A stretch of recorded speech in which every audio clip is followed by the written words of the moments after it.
wal 'asri innal insana lafi khusr. Demi masa, sesungguhnya semua manusia itu benar-benar berada dalam kerugian. Illal ladzina amanu wa 'amilus shalihat, kecuali orang yang beriman dan beramal saleh. Wa tawassaw bil haqqi wa tawassaw bis sabr, dan orang-orang yang saling berwasiat untuk kebaikan, kebenaran, dan saling berwasiat untuk kesabaran. Baik. Yang berikutnya, yang keberapa ini? Yang ketujuh. Baik. Berikan pendidikan yang baik untuk anak, terutama pendidikan agamanya. Saya tidak katakan jangan berikan pendidikan dunia kepada anak, tapi kita katakan berikan pendidikan yang baik untuk anak, baik pendidikan dunia maupun pendidikan agama, kasihkan kepada anak. Dan pentingkan pendidikan agama, pentingkan pendidikan agama, terutama akidahnya. Karena agama itu dibangun di atas apa? Akidah. Agama itu dibangun di atas akidah. Dan kunci kekuatan kaum muslimin itu di akidahnya. Makanya musuh-musuh Islam itu tidak suka kalau kaum muslimin itu mempelajari akidah yang sesuai dengan Al-Quran dan Sunnah. Kenapa? Karena itu akan menjadikan kaum muslimin sangat kuat untuk melemahkan kaum muslimin. Maka kaum muslimin dijauhkan dari akidahnya agar mereka tidak merasa tidak mempelajari agama. Akhirnya mereka dikasih agama-agama yang pelajaran-pelajaran agama yang umum, seperti akhlak. Pelajaran tentang akhlak umum, berakhlak baik kepada seseorang. Baik ini tidak buruk. Tapi kalau dengan akhlak akhirnya seseorang tidak mempelajari akidahnya, ini menjadi tidak baik. Yang lebih penting itu akidah. Dan ketika mempelajari akidah dibarengi dengan pelajaran tentang akhlak, sehingga anak punya pondasi yang kuat dalam agamanya, tidak terombang-ambing oleh fitnah zaman, karena sudah ada pondasi yang kuat untuk agamanya. Baik. Yang kedelapan, kalau kita punya anak dan dia sudah punya keinginan untuk menikah, maka segerakan pernikahannya. Segerakan pernikahannya. Pernikahan ini kalau diundur-undur terus akan menjadikan anak kalah dengan syahwatnya. Dan kalau anak sudah kalah dengan syahwatnya, akhirnya akan terjerumus kepada perbuatan-perbuatan yang hina, perbuatan-perbuatan yang keji, dan akan semakin jauh dari kebaikan.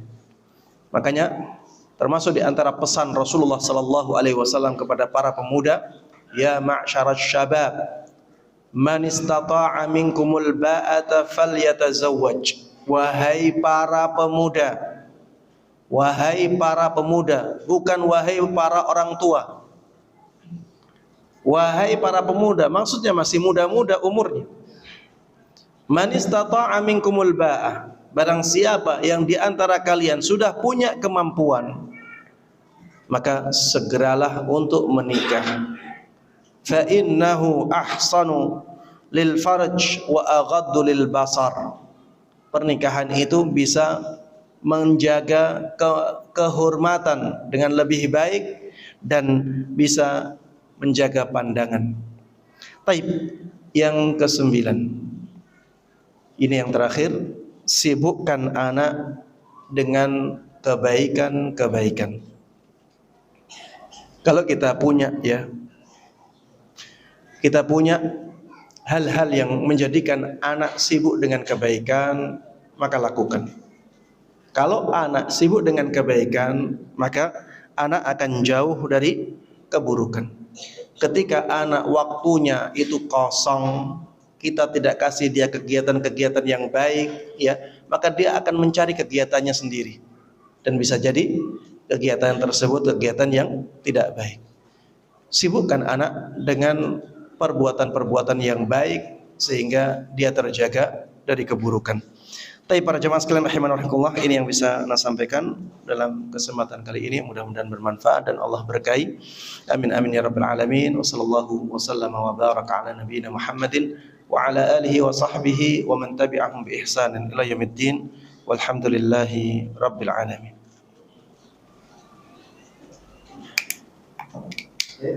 Kami mengucapkan jazakumullah khairan kepada Ustaz yang sudah menjelaskan di antara keistimewaan seorang anak bagi sertai dengan dalil Ustaz,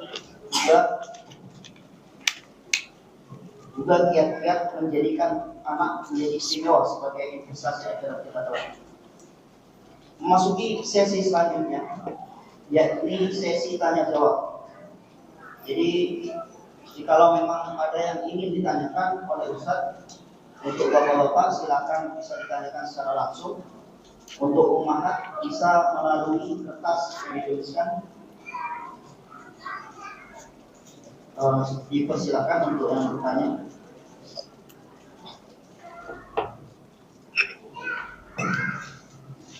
Assalamualaikum warahmatullahi wabarakatuh. Waalaikumsalam warahmatullahi wabarakatuh.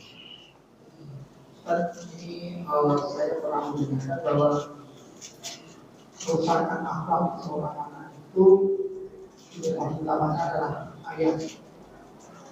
Namun di sisi lain ada mengatakan bahwa seorang itu adalah kerusakan anak. Jadi kira-kira bagaimana rangkaian yang sangat waktu itu bisa dijelaskan?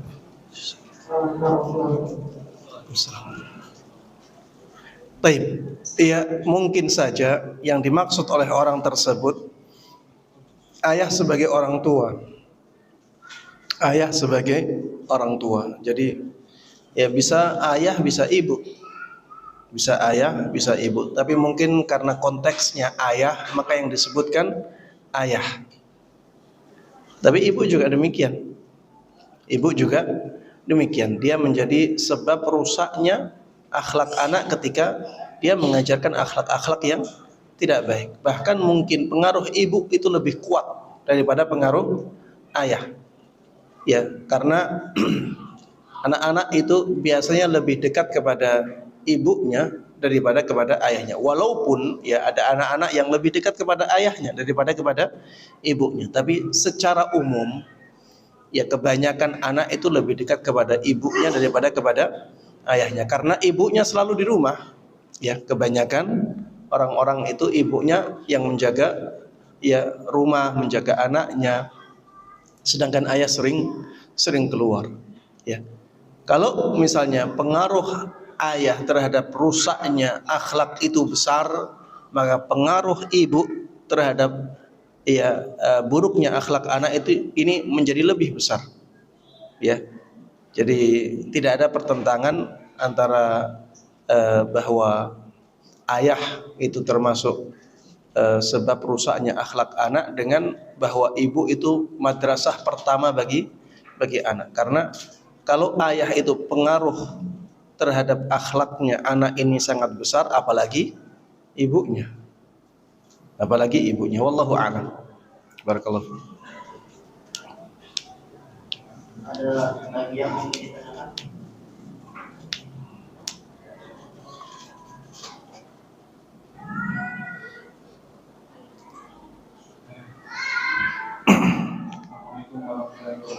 Waalaikumsalam warahmatullahi wabarakatuh. Terkait bahwasanya nanti orang tua dan anak-anak akan dikumpulkan sehingga sesuai dengan bagian yang di antara keduanya. Apakah ini juga bisa berlaku lintas generasi? Kali nanti kakek neneknya, sampai cucu-cucunya, seperti itu. Yang kedua, seringkali kita sebagai orang tua ini akan tidak bisa menahan emosi ketika menghadapi anak pada itu hanya terbatas kenakalan-kenakalan yang wajar. Mungkin ada sebab tertentu. Bahkan setelah itu kita juga menyesal banyak habis memarahi. Apakah ada batasan-batasan dimana sebenarnya orang tua itu boleh marah dan ini sebenarnya ini nggak perlu sampai dimarahi, itu barangkali ada batasan-batasan yang Jazakallah. Iya, pertanyaan yang pertama tentang apakah dikumpulkannya anak dengan orang tua bisa lintas generasi, mungkin cucu atau mungkin kakek, buyut. Wallahu ta'ala alam, itu bukan sesuatu yang mustahil ya. Bukan sesuatu yang mustahil bagi Allah Subhanahu wa taala, apalagi Allah Subhanahu wa taala adalah zat yang maha pemurah ya dan maha syakur, memberikan balasan jauh lebih baik dan lebih banyak daripada amalan seorang hamba yang banyak kekurangannya. Itu tidak mustahil bagi Allah Subhanahu wa taala. Dan kita berharap bisa seperti itu. Tapi kalau melihat ya tafsiran para ulama yang menjelaskan tentang dzurriyyah, ada yang mengatakan ini khusus untuk anak kecil. Ya, walaupun di sana ada penafsiran ini enggak khusus untuk anak kecil. Untuk yang besar juga demikian. Ya, penafsiran-penafsiran ini menjadikan kita membatasi dzurriyyah itu untuk anak saja. Membatasi dzurriyyah itu untuk anak saja, tapi tidak menutup kemungkinan ya bahwa lintas generasi pun bisa, karena tidak ada penafian. Karena tidak adanya penafian. Tapi kalau kita melihat tafsiran-tafsiran ulama, ya kita akan melihat mereka berusaha untuk membatasi. Makanya ada pembatasan ini untuk anak kecil saja yang belum balik. Ya, sehingga imannya ya ikut imannya orang tuanya. Ada pembatasan ini untuk anak saja, baik yang masih kecil maupun yang sudah dewasa. Ya. Allah taala a'lam. Baik, untuk yang pertanyaan kedua, apakah ada batasan kapan kita marah, kapan kita tidak marah terhadap kesalahan anak? Sebenarnya tidak ada batasan yang pasti. Semuanya sebenarnya dikembalikan kepada maslahat dan mafsadah. Ketika kita melihat ya bahwa maslahat yang besar untuk anak saat melakukan kesalahan dimarahi, maka ketika itu kita ambil langkah memarahi dia. Ketika maslahat yang besar ya kita misalnya lakukan hukuman, ketika itu kita hukum dia. Ya, dengan hukuman-hukuman yang mendidik ya. Dengan hukuman-hukuman yang menjadikan dia jera ya, tapi tidak berbahaya bagi anak. Misalnya hukuman tidak ada uang jajan sampai 3 hari. Tidak ada uang jajan sampai 1 bulan misalnya. Ya itu terserah kita. Tapi jangan sampai ya mudaratnya lebih besar daripada maslahat yang diharapkan. Kalau misalnya kita pertama ketika kita mengambil langkah untuk menghukum dia, melihat maslahatnya lebih besar untuk dihukum dengan hukuman tertentu. Ternyata setelah berlalunya waktu, kita melihat kalau hukuman ini diteruskan, maka mudaratnya lebih besar, ya sudah, ubah saja hukumannya. Sekarang Abi maafkan kamu yang harusnya 1 bulan, ini hanya 1 pekan saja. Tapi berjanji ya jangan diulangi. Ya intinya itu semuanya kembali kepada maslahat dan mudarat. Kalau kita melihat maslahatnya lebih besar, lakukan. Kita lihat mudaratnya lebih besar, tinggalkan. Ya, karena anak itu, ya kalau kita berbicara tentang anak ya, anak itu belum mukallaf. Anak itu belum mukallaf. Kalaupun dia melakukan dosa, dia tidak dapat dosa. Dia tidak mendapatkan dosa. Tapi yang jelas Rasulullah Sallallahu Alaihi Wasallam memerintahkan kita untuk membiasakan anak melakukan kebaikan. Bahkan ketika anak sudah umur 10 tahun, walaupun belum balik, kita boleh memukul dia. Ketika dia diperintahkan untuk sholat tapi tidak mau sholat, ini juga maslahat. Karena maslahat yang besar seperti itu, maka dibuka pintu itu. Ya, dibuka pintu itu agar anak itu sebelum balik sudah terbiasa melakukan kewajiban sholat 5 waktu. Ya, begitu pula dengan yang lain. Misalnya melakukan yang diharamkan, sebenarnya dia tidak berdosa. Tapi kita punya kewajiban untuk membiasakan anak meninggalkan perbuatan dosa. Maka kita boleh, ya, kita boleh misalnya melakukan pukulan kepada anak dengan pukulan yang tidak membahayakan, agar anak sadar bahwa dia salah. Karena kesadaran melakukan kesalahan itu juga dibutuhkan oleh anak. Juga dibutuhkan oleh anak. Kalau anak melakukan kesalahan dan tidak sadar melakukan kesalahan, ini berbahaya. Ini malah berbahaya. Anak ya terus terang tidak setuju dengan sebagian metode pendidikan anak yang mengatakan jangan sampaikan kata-kata jangan kepada anak, karena itu akan menjadi dinding penghalang dia untuk melakukan kreativitasnya, untuk melakukan kebebasannya. Ada cara pendidikan atau metode pendidikan yang seperti ini. Anak tidak setuju ya. Ini jelas bertentangan dengan Al-Quran. Luqman yang disebut Al-Hakim, orang yang sangat bijaksana, itu pun mengatakan, ya bunayya la tusyrik billah. Wahai anakku yang aku sayangi, jangan sampai engkau melakukan kesyirikan kepada Allah. Ada kata-kata jangan di sini. Jadi kata-kata jangan itu kalau memang tepat digunakan pada sesuatu, ya tidak ada masalah sama sekali. Ada orang yang mengatakan kalau sama anak itu jangan sampai menggunakan kata-kata jangan. Arahkan dia untuk kebaikan, arahkan saja, tapi jangan larang. Maka ini sesuatu yang ya menurut anak tidak sesuai dengan nilai-nilai Islam. Dan saya menduga ya itu dari mereka ambil dari orang-orang barat.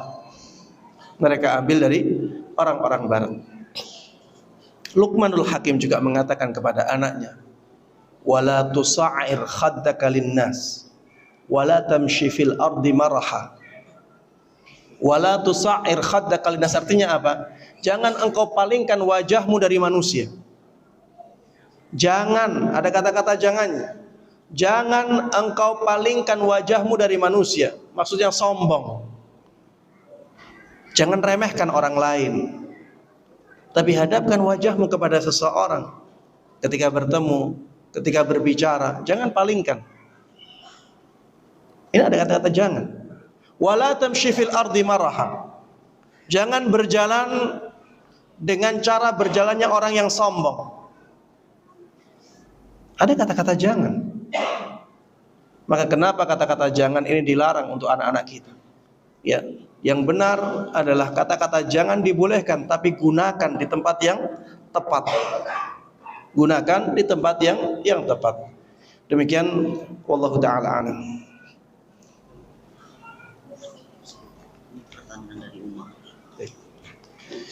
Baik, kita ambil sebagian pertanyaan dari ummahat.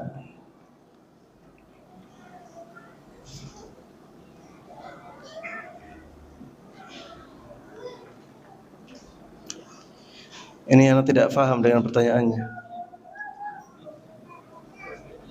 Tolong sampaikan ke Ustadz Musyafa tentang mengingatkan infak pembelian gedung MS. Apa ini maksudnya?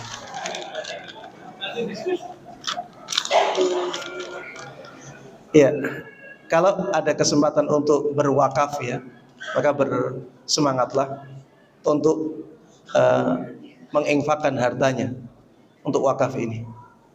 Dan ini kesempatan untuk investasi akhirat dengan harta kita. Jadi ada hadis Nabi Muhammad sallallahu alaihi wasallam, yaqulul insan atau yaqulu ibnu adam mali mali. Anak Adam membangga-banggakan hartanya. Ini hartaku, itu hartaku.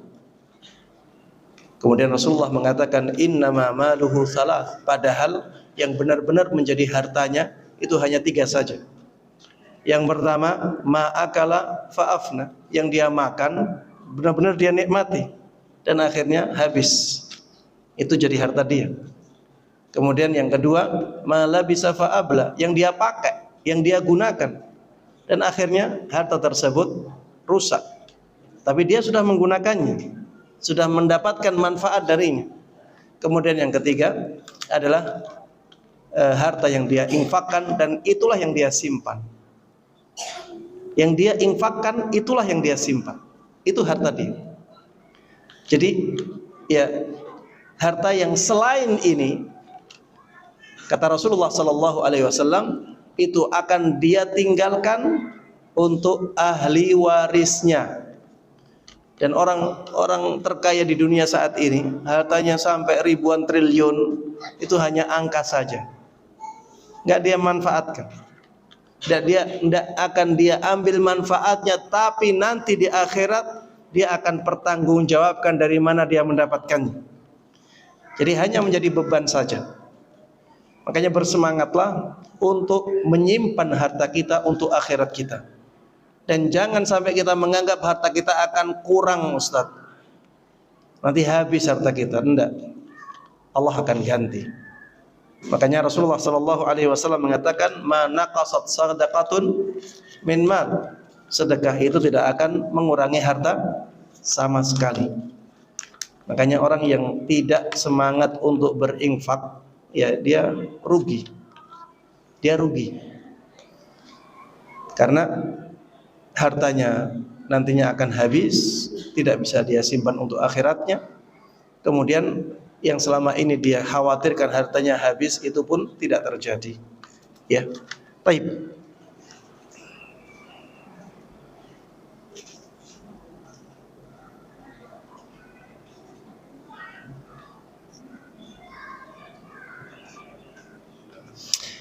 Baik. Pertanyaan yang berikutnya, bagaimana cara atau solusi jika si anak kalau di rumah selalu dijaga sama orang tua, namun di lingkungan luar anak terkadang mendapatkan pengaruh dari teman-teman dan akhirnya si anak terkontaminasi baik perbuatan maupun ucapannya. Ini gimana Ustaz, apa yang harus dilakukan oleh orang tua terhadap anak? Iya, para jemaah sekalian rahimanallah, kita memang punya banyak keterbatasan. Kita tidak bisa ya mengurung anak 24 jam di rumah kita saja. Tidak bisa. Yang bisa kita lakukan adalah fattaqullaha mastata'tum. Bertakwalah kepada Allah sesuai kemampuan kalian, sesuai kemampuan kita. Jadi kita punya usaha untuk menjaga lingkungan anak.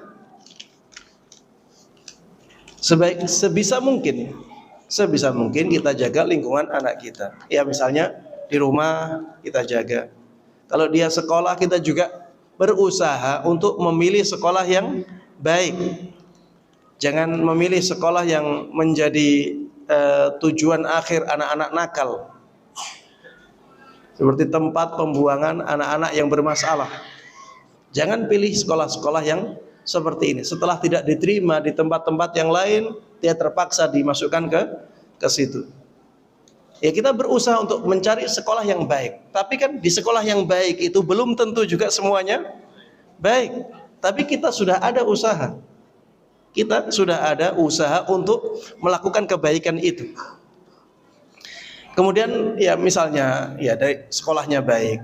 Nanti di lingkungan rumah itu kan juga kita tidak bisa membatasi anak secara full untuk tidak berinteraksi dengan masyarakatnya. Kita juga akan melepaskan anak itu berinteraksi dengan masyarakat. Karena melarang anak untuk berinteraksi dengan masyarakat secara 100% ini juga ada efek tidak baik. Sehingga ya akhirnya kita akan mendapati adanya kekurangan-kekurangan. Kekurangan-kekurangan itu kita cari solusinya. Misalnya ketika kita mendengar anak mengatakan kata-kata yang tidak baik. Kadang-kadang anak itu nggak sadar kalau itu kata-kata yang tidak baik. Kita sadarkan anak, nak jangan katakan kata-kata itu, aib. Ayah malu nanti kalau anak mengatakan kata-kata itu. Ibu malu nanti kalau ada kata-kata itu keluar dari kamu, itu aib, orang-orang akan melihat buruk. Sampaikan seperti itu. Ya intinya ada kekurangan dalam usaha kita. Kekurangan-kekurangan ini kita perbaiki sesuai dengan kemampuan kita. Termasuk di antara yang bisa menjaga anak ya pada saat kita tidak bisa menjaganya adalah doa-doa kita. Jadi Allah Subhanahu wa taala yang bisa menjaga anak-anak kita saat kita tidak menjaga mereka atau tidak bisa menjaga mereka. Wallahu taala a'lam.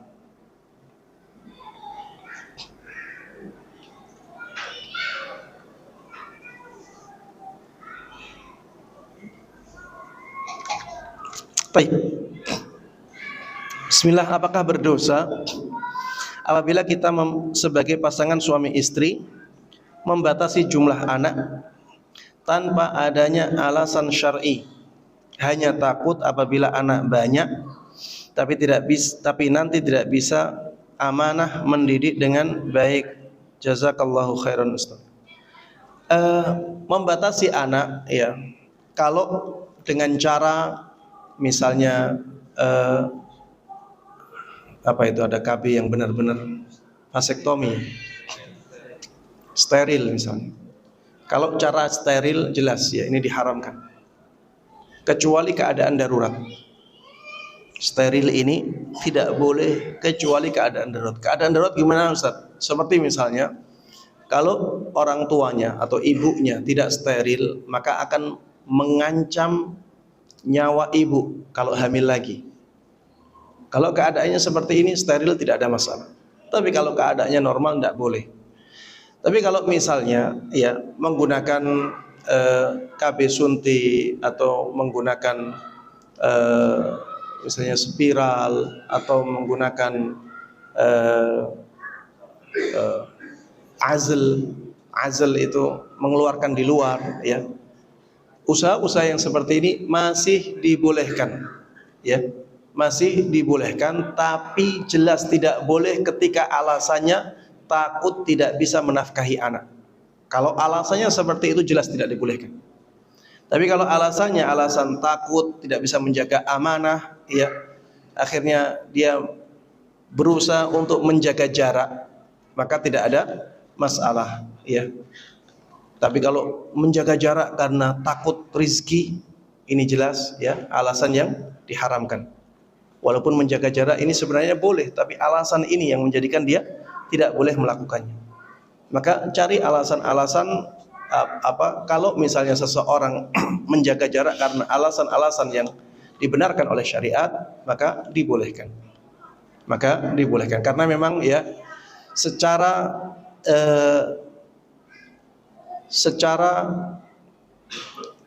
natural memang idealnya anak itu berjarak 3 tahun secara natural ya. Karena di sana ada hamil 9 bulan dan di sana ada masa menyusui berapa? 2 tahun. Ya, 2 tahun tambah 9 bulan ya. Ada waktu sekitar 3 tahun. Itu yang ideal. Yang ideal itu seperti itu. Makanya kalau kita bisa mengusahakan yang ini, ya lakukan. Kalau kita bisa mengusahakan yang ini, maka lakukan. Kemudian ada juga yang saat-saat di mana orang tua itu trauma untuk hamil. Jadi mungkin kehamilan sebelumnya mengalami masalah. Akhirnya orang tuanya takut untuk hamil. Maka ini juga ya alasan yang dibenarkan di dalam syariat untuk menjaga jarak kehamilan. Ya, anak punya kenalan-kenalan ya ustadz-ustadz yang istrinya ada trauma kehamilan. Ada yang karena kehamilan yang sebelumnya itu mengalami pendarahan yang luar biasa, sampai istrinya akan meninggal karena pendarahan yang luar biasa. Akhirnya alhamdulillah setelah itu selamat. Akhirnya setelah itu takut untuk hamil. Ya ini alasan yang manusiawi. Akhirnya ya mengambil ya cara KB yang ya bukan dengan steril.